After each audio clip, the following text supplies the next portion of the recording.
Halo Sobat Agro, kembali lagi bersama Ira di channel AgroZin ID yang selalu memberikan informasi menarik dan up to date seputar pertanian pastinya. Nah, hari ini Ira nggak sendiri nih, karena di sini ada Rane. Halo Sobat Agro. Nah, jadi hari ini kita lagi ada di segmen Agro News dan kita berdua tuh mau bahas berita-berita hangat seputar pertanian nih pastinya. Ya udah yuk, langsung aja.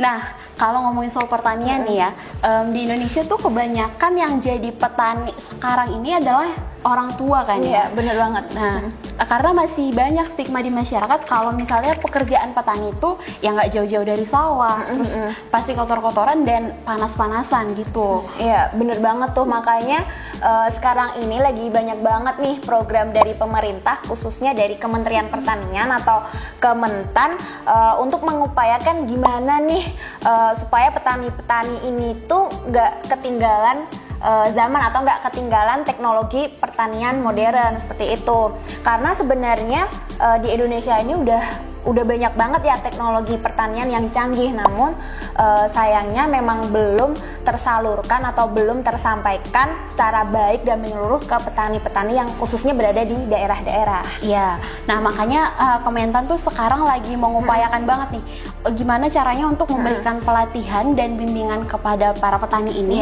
dan caranya itu ya lewat penyuluh pertanian gitu kan, sebagai garda terdepan untuk melatih petani-petani khususnya yang ada di daerah-daerah supaya mereka tuh lebih paham teknologi. Nah, akhirnya nanti bakal meningkatkan produktivitas petani dan pastinya bakal berdampak positif juga untuk kesejahteraan petani gitu. Iya, bener banget. Nah, karena sekarang ini Kementan juga udah punya arah kebijakan pembangunan pertanian Indonesia yang maju, modern dan pastinya mandiri. Jadi memang peran penyuluh di sini itu emang vital banget ya, sangat penting banget ya, Ra, ya.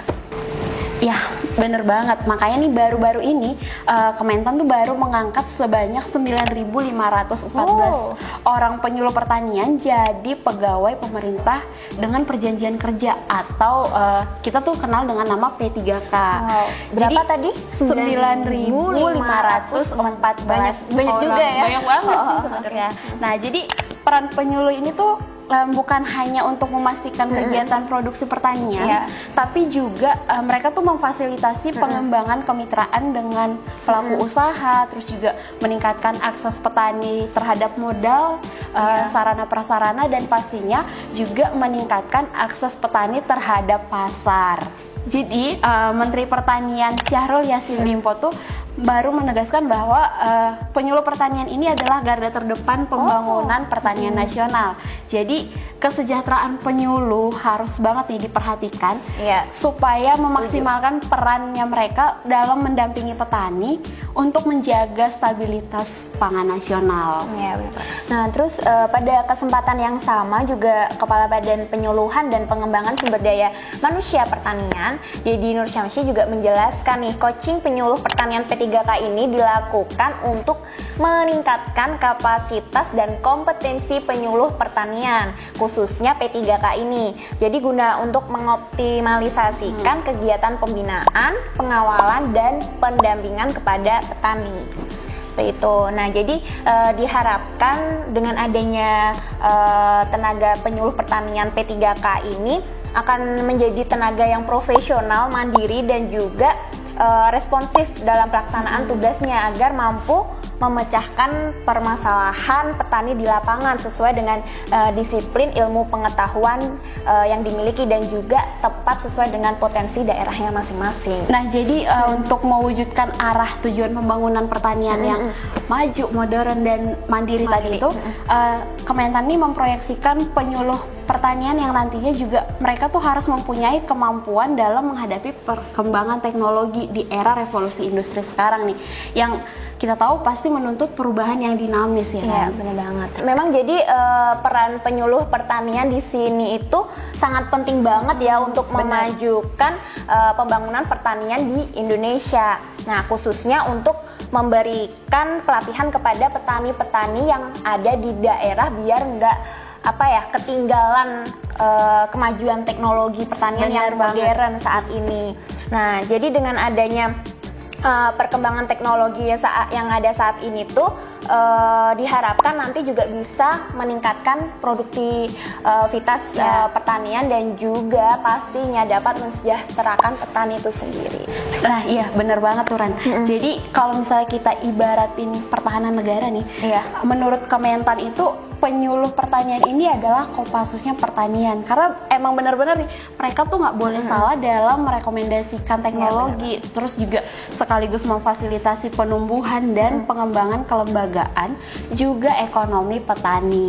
Nah ngomongin soal teknologi pertanian nih ya Ran, ada alumni Prodi Rekayasa Pertanian ITB yang menginspirasi nih, karena mereka berhasil menciptakan sebuah inovasi bernama Dokter Tania.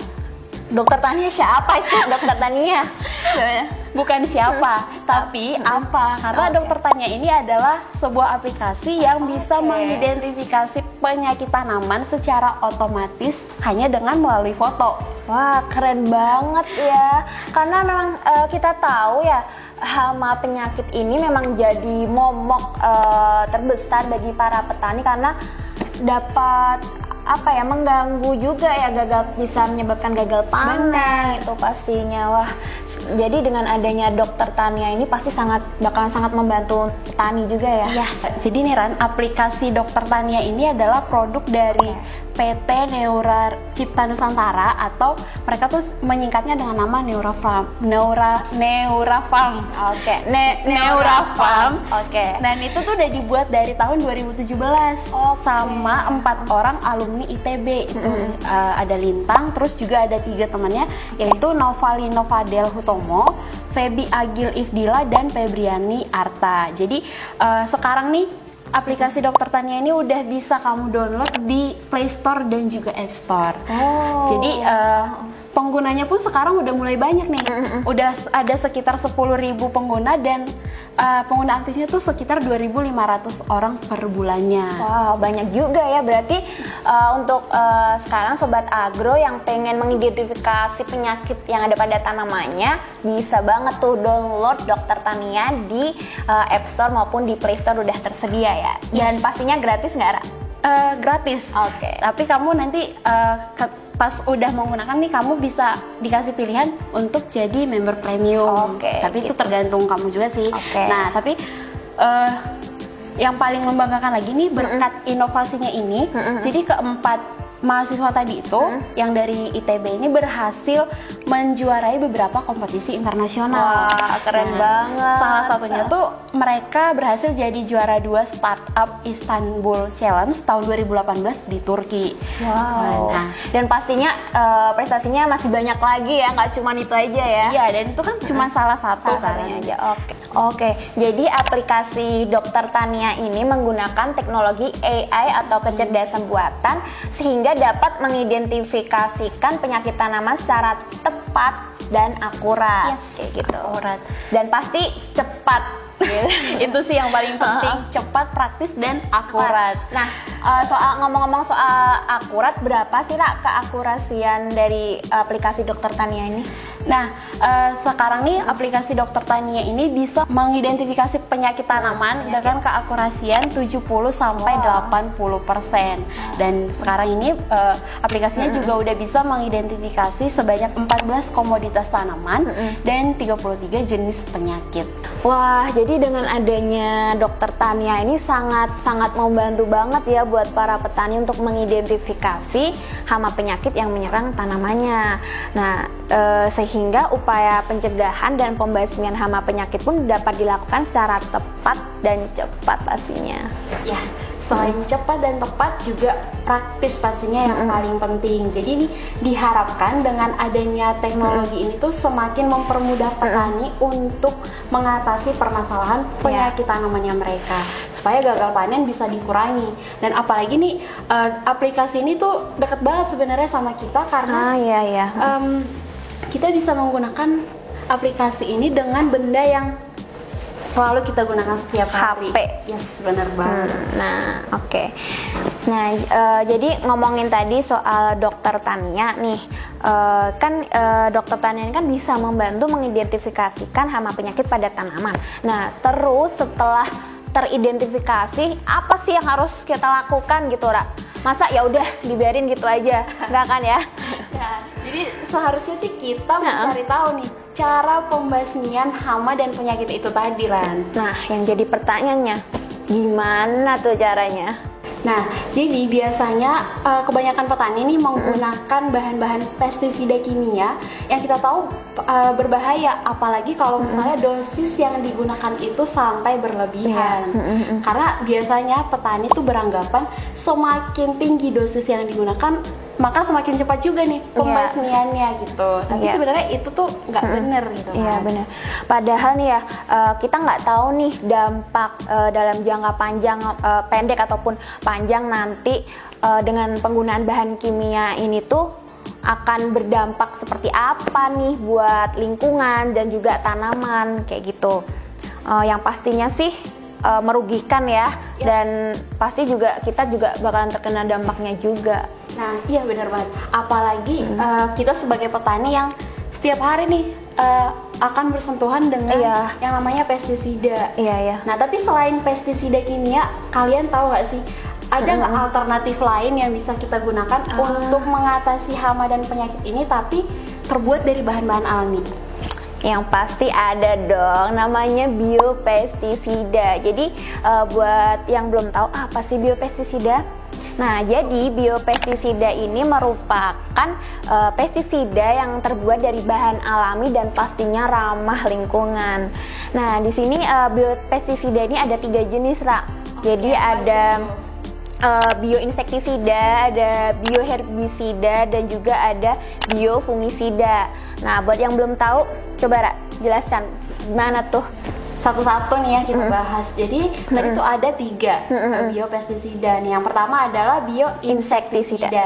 Nah, bioinsektisida itu juga punya nama lain insektisida biologi yang terbuat dari mikroba yang punya sifat spesifik. Nah, artinya tuh dia harus mampu menyerang serangga yang menjadi hama dengan tepat sasaran gitu. Nah, mikroba patogen yang sekarang udah sukses dan berpotensi sebagai bioinsektisida ini adalah salah satunya itu Bacillus thuringiensis. Bacillus thuringiensis. Susah banget ya. Pokoknya itulah, nanti ditulis ya. Pokoknya ya. Itu tuh udah diproduksi secara massal dan juga udah diperdagangkan dengan berbagai nama atau merek dagang nih. Ada Dipel, terus ada juga Sokbiti, terus ada Turisit, dan ada Sepan, juga ada Bactospain. Jadi kita nggak perlu khawatir lagi ya gimana nih cara bikin biopestisida. Kalau yang buat yang belum tahu nggak usah khawatir, karena memang di pasaran juga udah banyak ya merek-merek dagangnya gitu. Jadi kita cukup cari nih di pasaran atau di toko-toko pertanian udah ada. Next Ra, bioherbisida apa tuh? Nah, yang kedua tuh bioherbisida. Jadi bioherbisida ini pertama banget nih digunakan untuk mengendalikan Moremia odorata. Moremia odorata tuh hama pada tanaman jeruk. Nah, jadi bioherbisida ini selain untuk tanaman jeruk juga bisa digunakan untuk tanaman-tanaman lain. Contohnya cabai, kedelai, dan juga padi. Dan bahkan nih ada bioherbisida yang dengan nama merek dagang Collego itu tuh udah diperdagangkan di Amerika. Jadi bukan cuma di Indonesia aja. Selanjutnya yang ketiga ada biofungisida. Nah jadi sesuai dengan namanya nih, fungi berarti jamur. Jamur ya. Jadi biofungisida ini ya untuk mengatasi jamur. Nah, terbuat dari spora Trichoderma sp nih. Trichoderma, yang digunakan untuk mengendalikan penyakit akar putih pada tanaman karet dan juga cabai. Nah, biofungisida ini juga udah punya merek dagang dan udah dipasarkan di toko pertanian.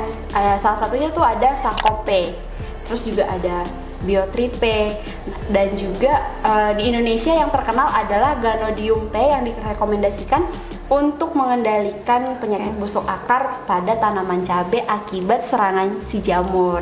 Oke. Nah, seperti yang kita ketahui, biopestisida tadi kan aman dan ramah lingkungan ya pastinya. Nah, ada nggak sih Ra, mungkin kekurangan dari biopestisida ini? Ya pastinya ada sih. Kalau misalnya ada keunggulan, yang pasti kelemahannya juga ada ya kan.